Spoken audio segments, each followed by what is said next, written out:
Bonjour à tous, c'est Arnaud de l'association Ciré. Alors aujourd'hui on se retrouve pour un petit récapitulatif des actions qui ont eu lieu au sein de l'association durant ce mois de janvier 2025. Mais avant tout, bonne année 2025 à vous tous. On se dirige du coup sur la 3e année de l'association depuis sa création, donc qui dit 3e année dit nouveaux objectifs à mener tout au long de 2025.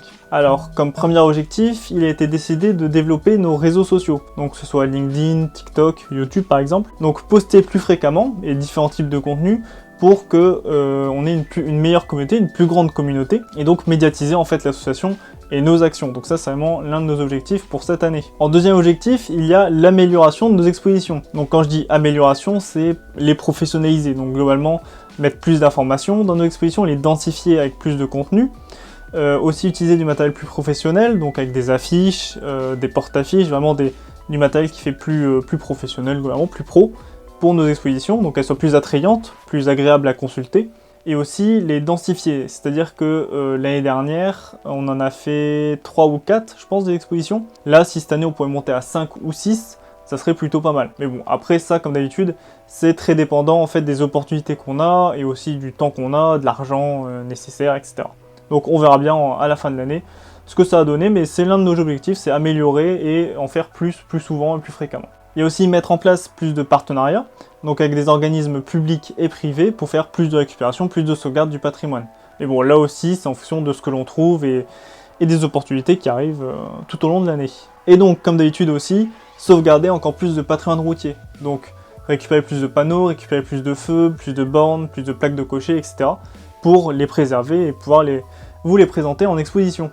Alors du coup, petite présentation du format récapitulatif. Donc le but, c'est vraiment que vous puissiez comprendre en fait ce qui se passe au sein de l'association à chaque mois de l'année et que vous puissiez mieux suivre en fait tout ce que l'on fait, parce que quelques publications par mois sur les différentes pages, sur les différents réseaux sociaux, c'est pas très clair pour voir tout ce que l'on fait au global. Donc vraiment le but de ces vidéos, c'est de vous permettre de comprendre comment on avance en interne avec tout ce que l'on fait et tout ce que l'on montre pas forcément sur les réseaux sociaux. Donc ça va être découpé en plusieurs parties, et donc chaque partie ça sera une antenne. Donc c'est ce qui va se passer juste après. Là je vais vous présenter les actions menées par les différentes antennes de l'association.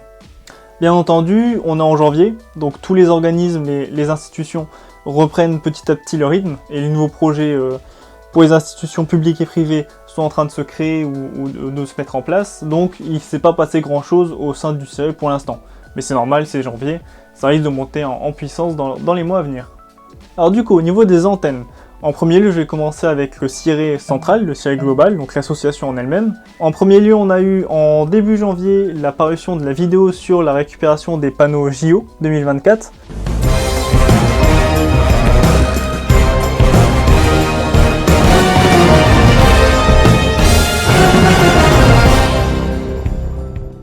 Donc c'est une vidéo qui a pris beaucoup de temps à être produite. On a fait la récupération des panneaux en fin octobre 2024 et elle est sortie du coup début janvier. Donc vous voyez quand même qu'il y a plusieurs mois qui sont passés entre le montage, mais aussi vérifier qu'on avait les autorisations pour publier les photos et les vidéos que j'ai mis dans la vidéo. Donc ça a pris du temps, et aussi du coup trouver le temps pour préparer tout ça. Donc ouais, ça a pris du temps, mais au moins c'est sorti, vous pouvez la consulter. Si vous ne l'avez pas vue, n'hésitez pas à aller la voir sur YouTube notamment, YouTube et Facebook. Et donc du coup, cette vidéo est sortie, donc on montre bien comment est-ce qu'on a récupéré tous ces panneaux. Et bon, les retours étaient bons, donc je suis plutôt content. C'est vraiment l'un des plus gros projets vidéo que j'ai réalisé, et donc ça a bien marché, donc tant mieux. Et puis si on a d'autres gros projets qui arrivent comme ça par la suite, je vais pas hésiter du coup à refaire des vidéos là-dessus. On a également eu la réception de notre premier roll-up. Donc roll-up, vous savez, c'est les rouleaux avec les affiches qui se déplient comme ça. C'est très utilisé sur les stands et les expositions justement. Et on n'en avait pas. Donc là, j'en ai commandé un au nom de l'association. Et donc il y a une petite description de ce qu'est l'association, de ce qu'est le CIRE. Il y a aussi la liste des antennes et la liste de nos principaux partenaires. Donc comme ça sera placé devant nos expositions, devant nos stands. Comme ça, les gens pourront vraiment nous identifier et voir qui on est et comprendre en fait ce que l'on fait. Parce que pour l'instant, on n'avait pas ça, et c'est vrai que un stand sans logo, sans rien, c'est pas très clair et ça montre pas vraiment qui on est et qu'on est le CIRE en fait. Donc maintenant qu'on a ça, on pourra l'utiliser en exposition. Et donc tant mieux, c'est vraiment un bon outil qu'il nous fallait.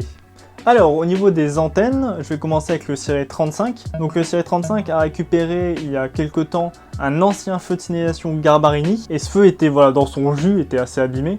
Et donc il a profité d'avoir ce feu pour faire une rénovation totale de celui-ci. Et en fait, il s'est rendu compte en grattant la peinture qu'en dessous il y avait encore des traces de blanc et noir. Donc avant, dans les années 50, 60, 70, 80, certaines villes avaient sur leur feu de signalisation un pattern de couleurs qui était blanc, noir ou rouge-blanc, etc. Donc ça c'était un feu qui était peint comme ça à l'époque. Donc c'est un des premiers feux c'est le premier feu qu'on a comme ça en collection. Donc c'est vraiment génial d'avoir ça.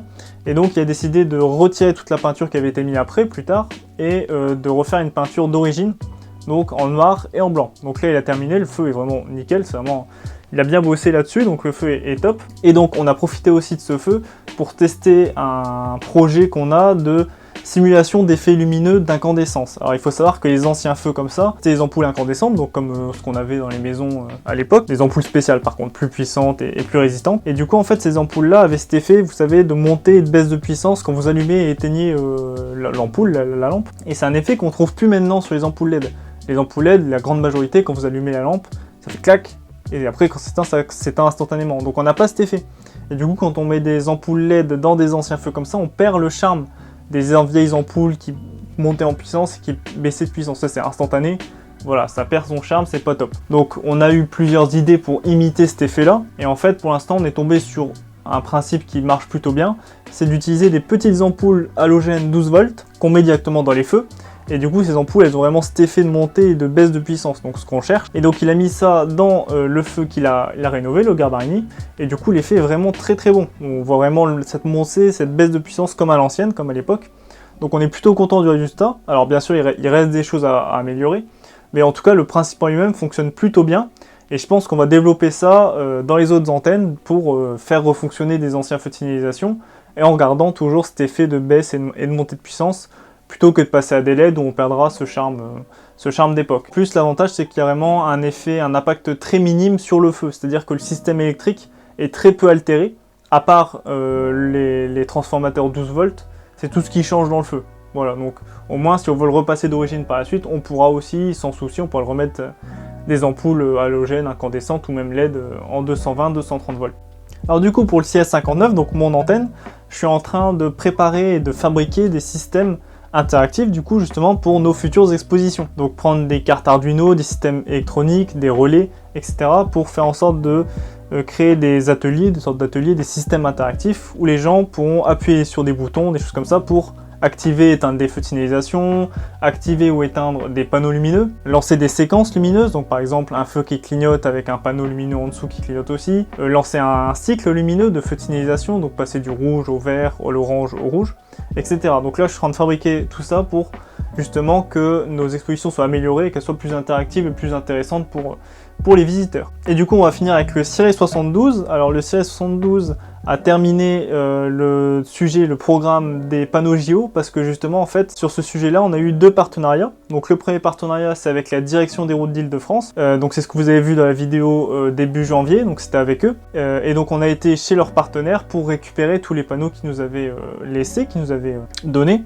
Et donc ça c'est fait, mais du coup on a eu aussi un deuxième partenariat avec la ville de Paris. Donc vraiment on est très très content d'avoir réussi à avoir ce partenariat, parce que c'est vraiment la ville de Paris, c'est quand même assez prestigieux. On a réussi à avoir ce partenariat, et du coup il fallait encore aller les chercher sur place, et donc on a envoyé Jérémy directement les chercher, et donc là maintenant on a récupéré tous les panneaux des JO qu'on devait récupérer. Les panneaux JO sont préservés au sein de l'association, et donc là maintenant qu'il les a, il va les transmettre au sein des différentes antennes, comme pour les premiers panneaux de la DIRIF. Et aussi en deuxième récupération du Siré 72, il y a aussi une vieille FLU, donc les flèches lumineuses d'urgence. C'est ce qui est installé notamment sur les fourgons, vous savez, de patrouille sur les autoroutes, quand il y a des accidents, des travaux, etc. Et donc c'est un ancien modèle qui se fait plus trop de nos jours, qui est plus très commun en France, et donc il a pu en récupérer un. Et du coup ce système va partir directement au Siré 13, parce que c'est l'antenne au sein de l'association qui est spécialisée dans tout ce qui est signalisation lumineuse mobile, signalisation mobile, donc soit les FLU, FLR, les gyrophares, etc. Donc c'est vraiment lui qui est spécialisé là-dedans, donc cette FLU va partir directement au Siré 13, comme ça il pourra s'en occuper et la stocker dans ses collections. Donc voilà, c'est la fin de la vidéo. Alors n'oubliez pas, du coup, prochain mois, donc en février, on a notre première exposition, donc avec le Siré 59 et le Siré 27, on se rend à Andrés, donc c'est en 62, comme l'année dernière, donc au même endroit. Et donc ce sera le 9 février 2025, de 10h à 17h, l'entrée est gratuite, donc n'hésitez pas, si vous êtes dans le coin, n'hésitez pas à venir nous voir, on va exposer comme d'habitude tout type de panneaux, donc panneaux émaillés, panneaux rétro-réfléchissants, panneaux lumineux, feux de signalisation, et aussi du coup il y aura les panneaux des Jeux Olympiques de Paris. Donc voilà, si vous êtes dans le coin d'Andrés dans le 62 le 9 février 2025, n'hésitez pas à passer. Et donc voilà, merci d'avoir regardé cette vidéo, j'espère que ça vous a plu. Alors c'est un petit récapitulatif, voilà, c'est un pilote on va dire des systèmes de vidéos récapitulatives. Si vous avez des pistes d'amélioration, n'hésitez pas à le donner en commentaire, que je puisse m'améliorer et améliorer le montage et le défilement des sujets. N'hésitez pas. Puis voilà, j'espère que ça vous a plu et que vous avez compris un peu ce qu'on a fait ce mois-ci. Et puis on se retrouve du coup tout au long du mois de février avec les différentes publications que l'on va faire. Et puis fin février avec la prochaine vidéo récapitulation. Donc voilà, j'espère que ça vous a plu. Puis je vous souhaite une bonne soirée, une bonne journée.